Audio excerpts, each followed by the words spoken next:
This is Charlie Flowe, World Sports Show. I'm joined by Rachel Breton, Sky Blue FC. I want to thank you for joining me on your awesome day off. How's your Monday going? It's great. Thanks for having me. I got to sleep in and made a nice little smoothie in the morning, got my daily read on. It was good so So, far.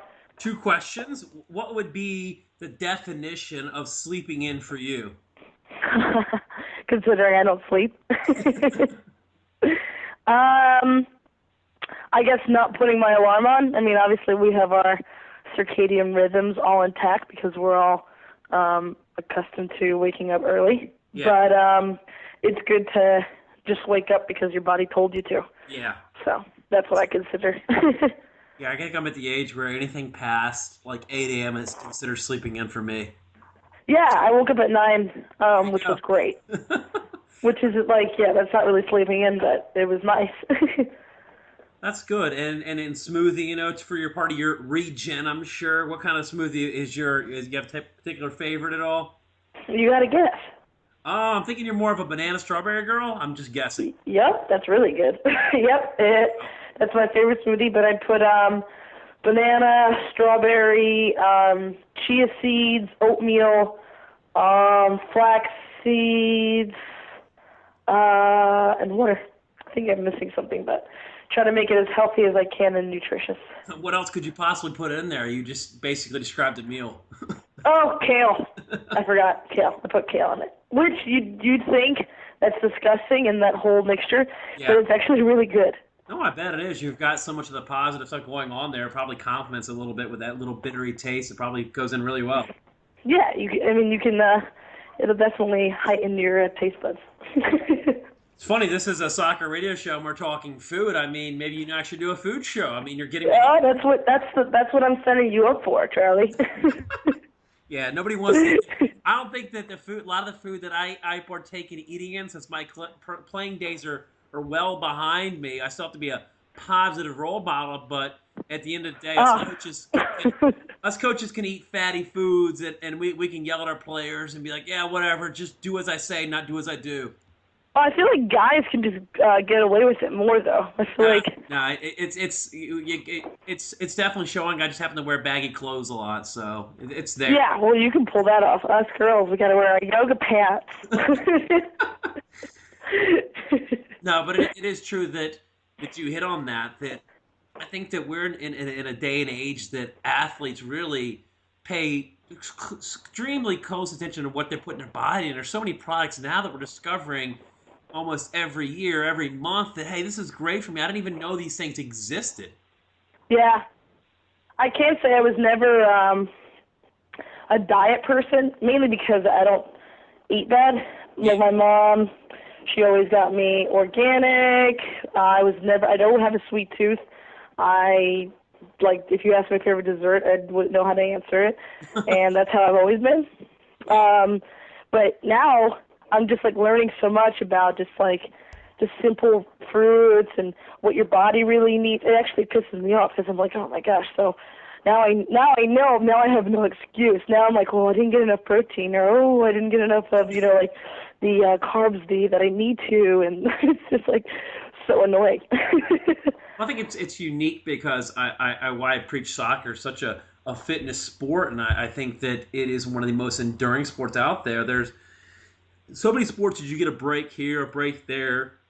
Oh, you only play offense, or I only play defense. But in soccer, you've got to be ready to go 90 plus minutes game day. You get Yeah. that small little break, but even the warm up process. You guys at your side blue games, you're out there an hour before the game, starting to do stretching and working out. So it ends up turning into for the whole body. End to end, it can be a 4 hour process. Your body's active. Oh, yeah, and, yeah, I bet not to add the mental exhaustion you get prior and after. But even that's true too. That there's a lot of this different research of different things you put in your body that want to stimulate your brain too. What is good for your brain, not good for your body? What's going to put you at the most alert way? But you don't Right. have to pump your body with caffeine because And a lot of people are different. I do take caffeine. Shocking. But if I don't have my coffee that day or some kind of my daily Yeah. regimens, I could feel it, and then it does affect performance because your brain is so used to it. I've become accustomed to having a cup of coffee a day, and then you could tell when I've done experiments where if I don't take it that day or if I take it too late, Yeah. why my body feels the way it is and why I'm not as alert as I am, and the opposite too. If I have too much, and obviously dehydration exists, So going into, say, like for example, this Friday the 13th, Sky Blue is home to the Boston Breakers. Going into that preparation, you don't know what your game day is going to be like. How do you start planning? When do you start like really focusing on your diet? Do you carb load? You hitting up, pasta? What are you going putting in your body days before games? Um, I don't genuinely look at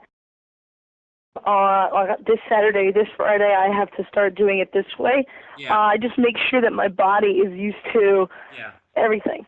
So I'll just keep the routine of the year. Obviously, okay, like I won't eat as heavy before a game. I have not anxiety, but I get like excited. So I'm not gonna have like all this food or whatever close to the game because I'm gonna feel full, and then I'm constantly hydrating. Your body feels full, and you have too much water in you, and then you're like, oh crap. So I kind of pace it out.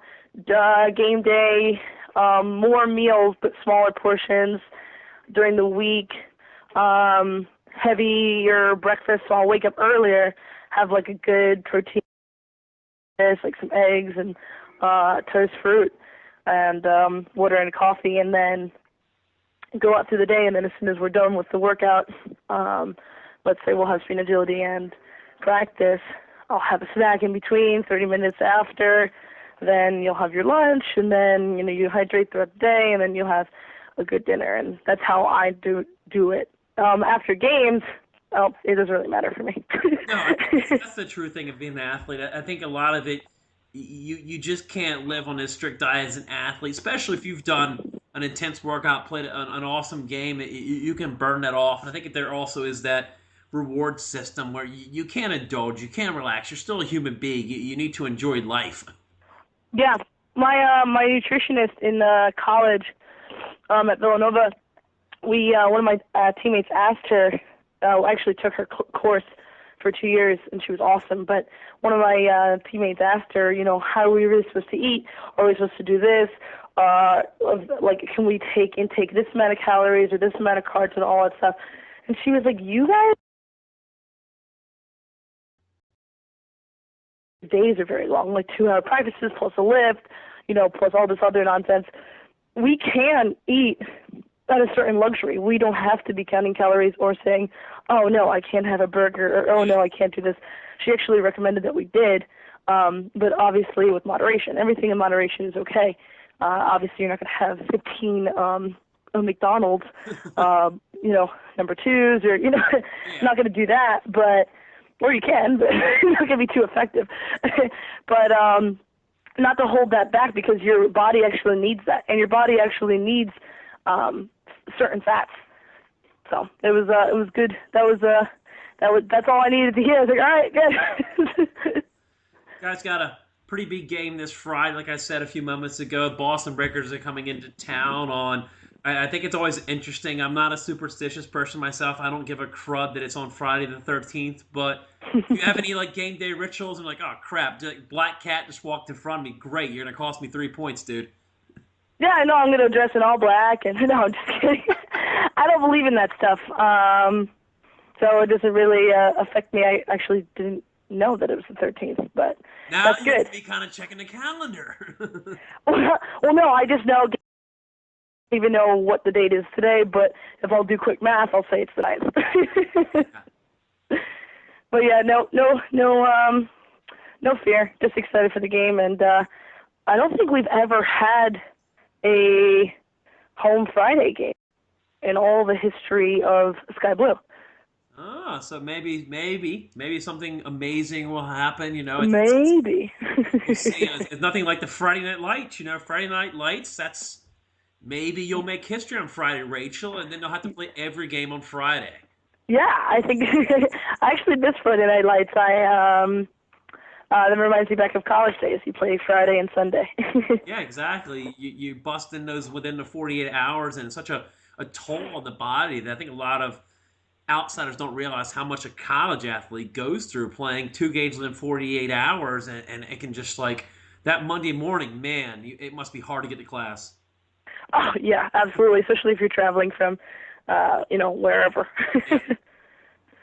Yeah, so it is definitely a big game, and the league's starting to get in, and we're seeing a lot of parity in this league. Like for example, like Orlando goes and beats Seattle yesterday, and you guys had a nail biter against the Flash over the weekend. That really, I think the great part about this fourth season, it's a historical time, the fourth season of a women's pro league, that there isn't really a team that just stands out as this is the team. That every team can argue that hey, we have a shot this year. Yeah, I know that's well, that's also the beauty of this league as well. Throughout the years, you'll have people coming up on top and then ending up, in the middle, and vice versa. So it's and it kind of puts a lot of pressure on us because we have a rivalry, quote unquote, or the players. The team that we're playing the most, which is Washington, but everyone has that, but then everything else is just two games each. So it's a home and an away, and you got to make sure that you can seal the deal. So you got to win two, or at least win one. With that battle. Now, also, like, want to talk about like your game day, and I know we talked about you don't really have the superstitions, but let's walk through a game day. A lot of people don't know what athletes go on the game day. That you guys arrive early. Some people get into music. Some people like to read. You said like you had a big breakfast. Is there anything that you try to do the same, or just kind of go with the flow? I kind of go with the flow. This last game, we made a big breakfast, pancakes, eggs, maybe bacon, and got some roast coffee, and we had it. It was me, Kelly, T, Taylor, and our new keeper, Aaron. So we got together and had breakfast, which was great.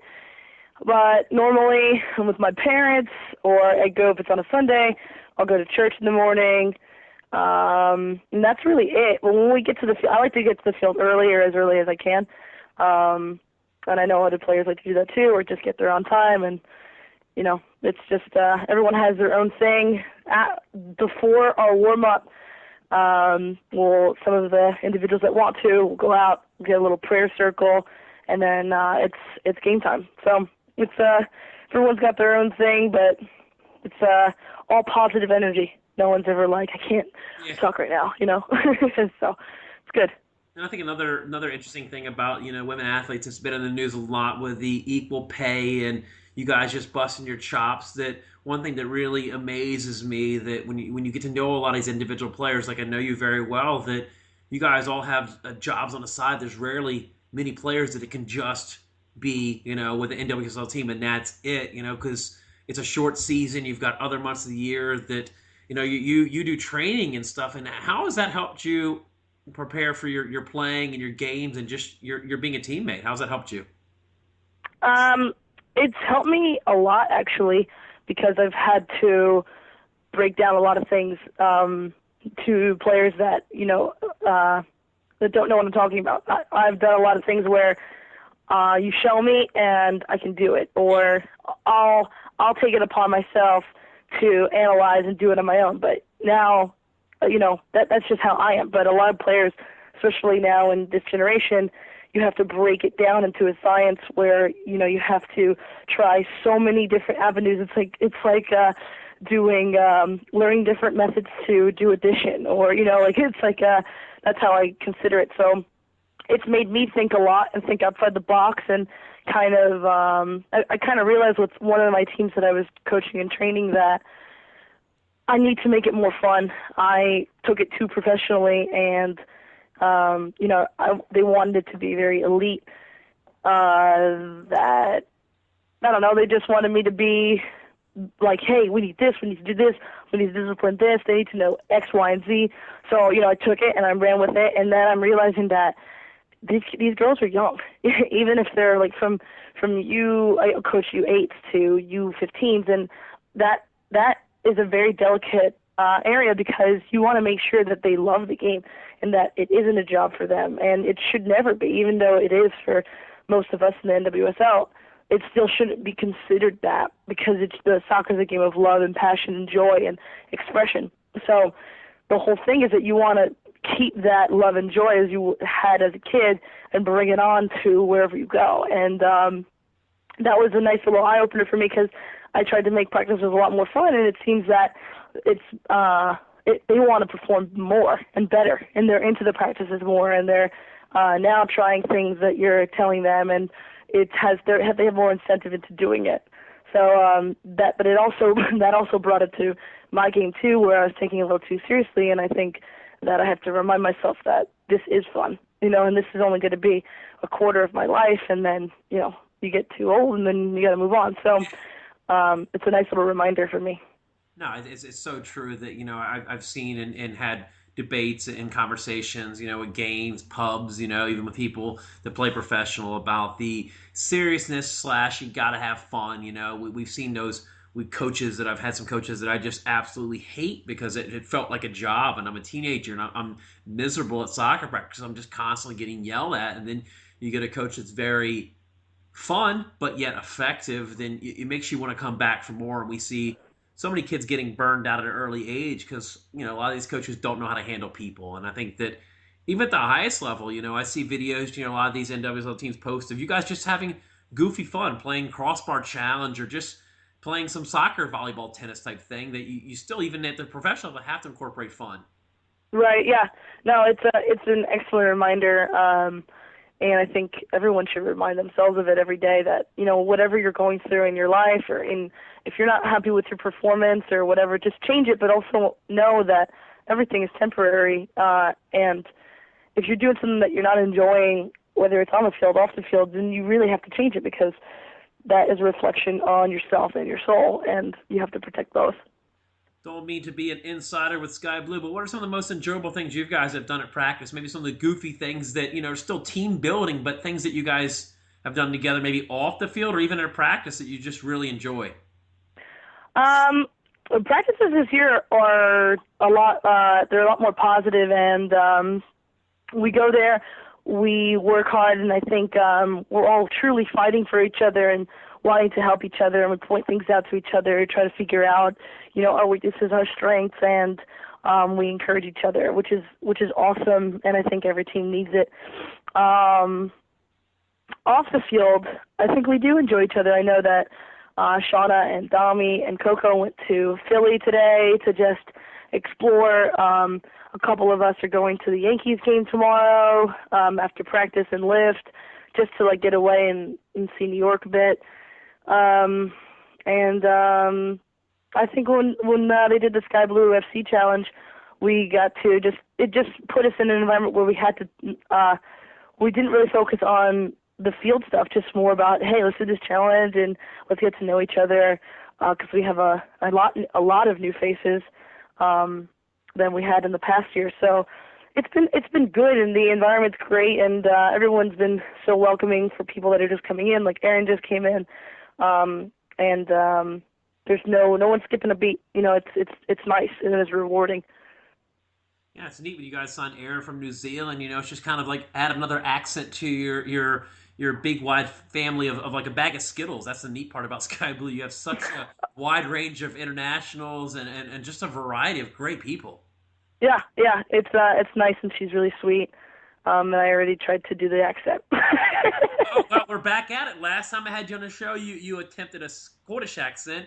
Now, I don't even know how. I feel if I do a New Zealand accent, it's going to be Australian, because I'll have to consult. Yeah, that's the problem. I sound really Australian, so I can't do it. I have to perfect it, and then I can deliver it to you. I have to consult with Paul again, or phone up, Western New York Flashes, Aaron Lines. But it is funny how to our ears we may not hear the difference, but to them it's like, are you kidding me? He's from New Zealand. How can you not tell? I'm like, I apologize. I'm sorry. I couldn't tell you from Jersey, North or South Jersey, which there's a difference.